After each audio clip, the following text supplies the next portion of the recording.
আসসালামু আলাইকুম ভিউয়ার্স, কেমন আছেন সবাই? আশা করি সবাই খুব ভালো আছেন। তো ভিউয়ার্স, দেখতেই পাচ্ছেন আমার সবজি রেসার কবুতর দুইটা ডিম নিয়ে বসে আছে।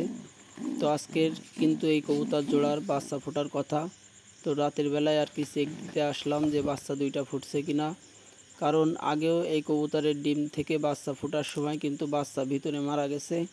তো এবার মারা গেছে কিনা দেখার জন্য আর কি রাতের বেলায় আজকে চেক দিচ্ছি। তো প্রথমে যে ডিমটা দেখতেছেন, এই ডিমটা কিন্তু আগে ফোটার কথা।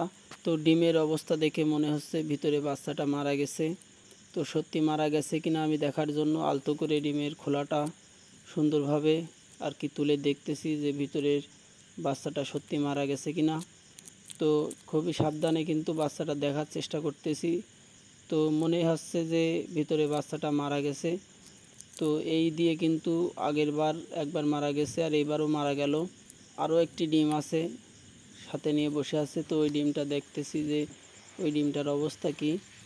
তো ডিমটা প্রথমে হাতে নিয়ে একটু কানে দিলাম, তো মনে হচ্ছে যে ভিতরে বাচ্চাটা বেঁচে আছে।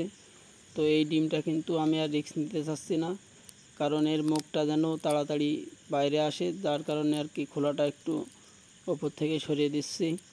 তো আপনারা কে কে এই সমস্যায় পড়েছেন অবশ্যই কমেন্ট করে জানাবেন।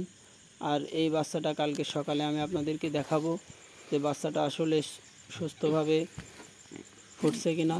তো ভালো থাকবেন সবাই, আসসালামু আলাইকুম।